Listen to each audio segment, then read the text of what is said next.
Hello! Thanks for allowing me to share some ideas with you today via video to spirit this meetup session of Cita. Rick has kindly volunteered to carry the session on after the showing of this commentary, so he will add a bit of the craziness needed. As the head of government and industry affairs for the World Travel and Tourism Council, based in London, England, it is my honor to share this message today, designed to acknowledge the value of the industry you are a part of and what needs and can be done to spur its growth.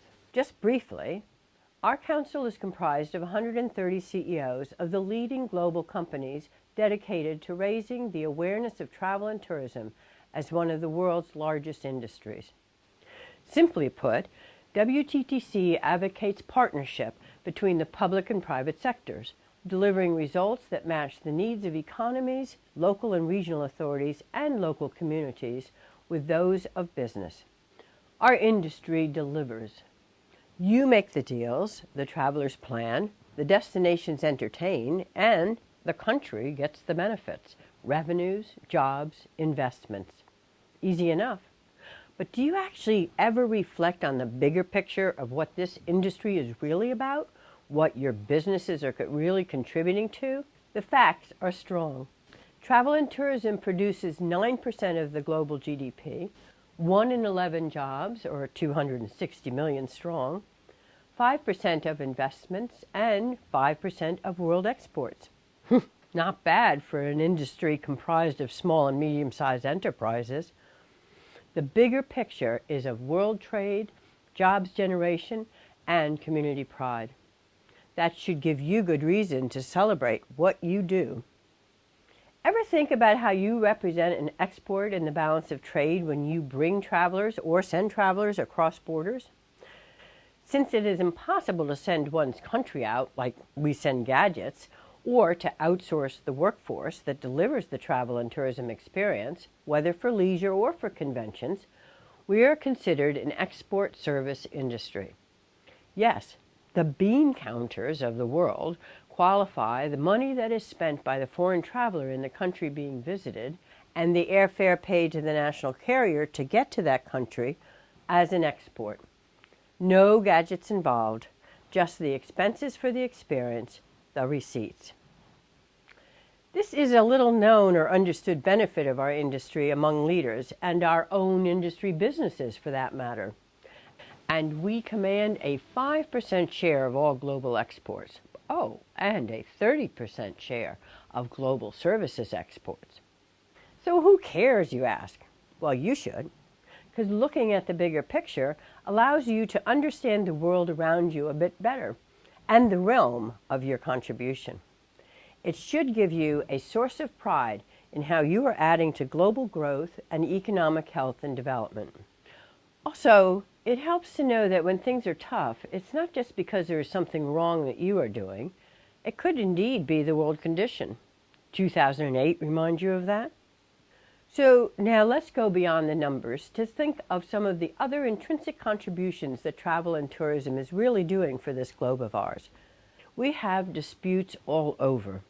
Do you ever think how much good we do by getting people to travel to strange lands and experience different cultures, both through the people and the traditions as well as the historical sites or lands? Just think about the discovery of the Americas alone, the driving spirit and courage to take on the adventure of exploring new lands and creating new cultural behaviors. Our industry thrives on that same spirit, and we are here today because our forefathers allowed us all in. Well, it's by talking and understanding one another face to face that we learn lessons of the past and we gain better knowledge to resolve conflicts of the future. All of this takes an openness that allows us to move more freely while still ensuring security. We need to be smarter about how we control the borders, though, so we can open the gates to let the travelers in. The openness is starting to happen more effectively across the globe. Latin America is one of the leaders. Mexico accepts travelers who have an American visa. Peru, Colombia, and Chile accept travelers from each other's countries without even needing a visa. And the U.S. has added staff for meeting the Brazilian visa demand and extended the term to 10 years. Well, a few facts to show why governments need to continue along these lines. Based on the WTTC UN-WTO study of G20 countries, and using case examples to feed an economic model, it was determined that the G20 countries stand to gain between 20 million and 112 million additional international tourists by 2015, based on looking at low and high impact scenarios. But this would generate an additional income of between 38 billion and 206 billion in international tourism receipts, exports.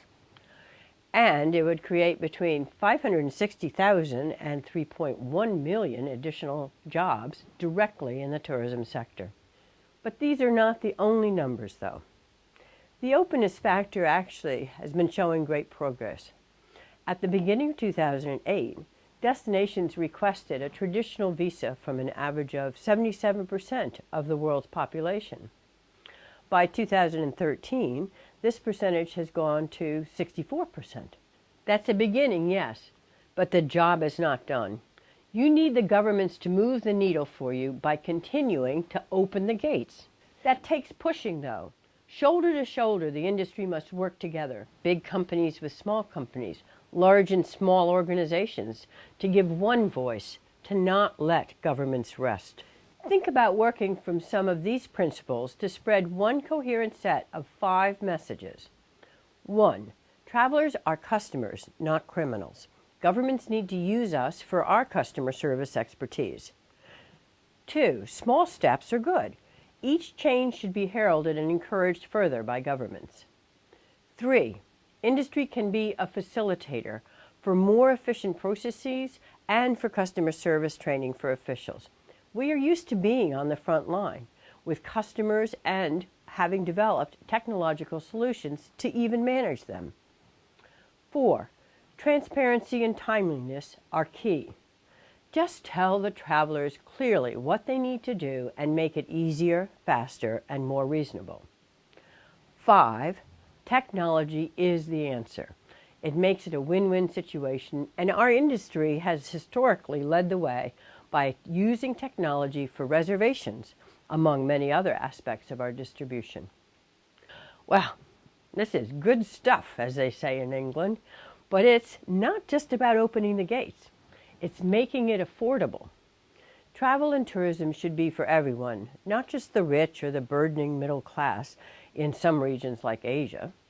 A recent EU survey shows that even in the most developed economies in Europe, about 40% of the population does not go on holidays, mainly for financial reasons.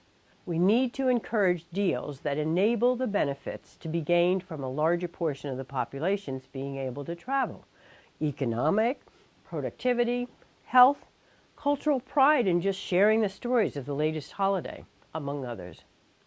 Taxation is the biggest culprit for our industry. From a study we sponsored with Tourism Economics, a division of Oxford Economics, we have learned that in the United States, travel and tourism is taxed at a higher rate than the average of the economy. Not the only bad news, though. To put it simply, there are some key industries, construction and healthcare to name a couple, who are taxed less than travel and tourism, and whose portion of tax revenues to the total of taxes are less than their contribution to the economy, or GDP. Not so for travel and tourism. We are saddled with a tax revenue share that is 15% over its GDP share. Another interesting observation is that customers pay proportionately more in federal taxes for air travel than they do on alcohol, tobacco, or guns. Industries whose products are taxed at levels designed to discourage their use. So those are the challenges: opening the gates and lessening taxation, but not insurmountable. Think about tomorrow. We all need to join the band of protecting, preserving, and ensuring that there is tourism for tomorrow.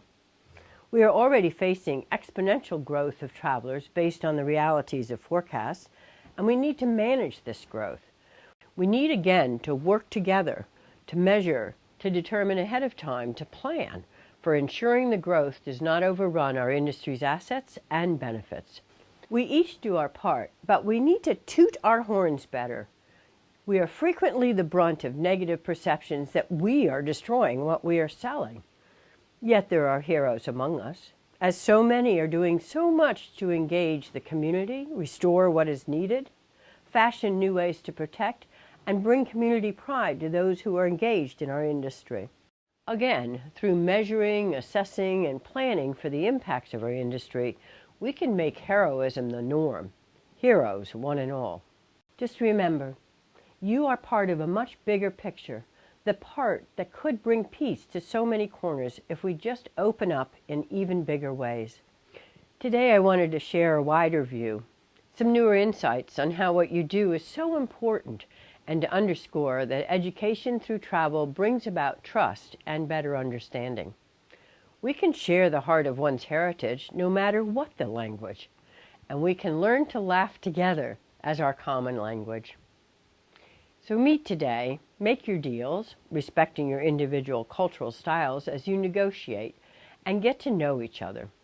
And most of all, enjoy the show. I will finish with the words of some of our nation's leaders to inspire you to stay connected to the bigger picture.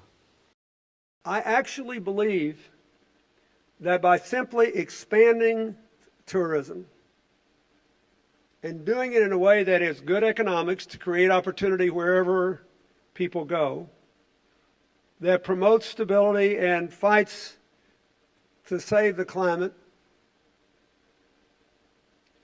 and reminds people of our common humanity,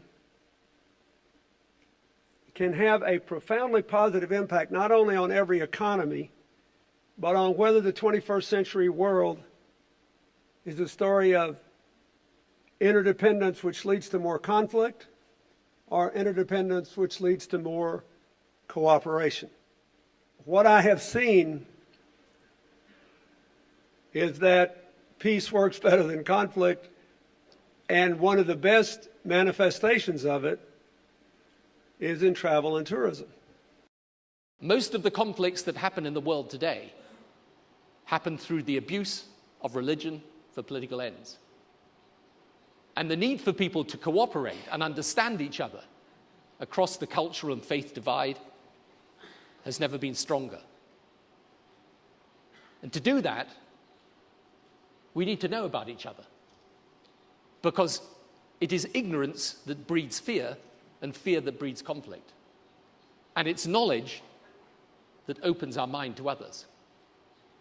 And that's why travel and tourism are not just important for enjoyment and for business. People visiting other countries and other cultures gives them a chance to explore what makes other people tick, to think not just about their identity, but then to reflect on our own, and to reflect what we have in common, and the need for us to cooperate in common and to understand each other better. And in this way, the industry that you represent is an industry that can genuinely help to bring about not just more commerce and more prosperity, but more peace and security and understanding.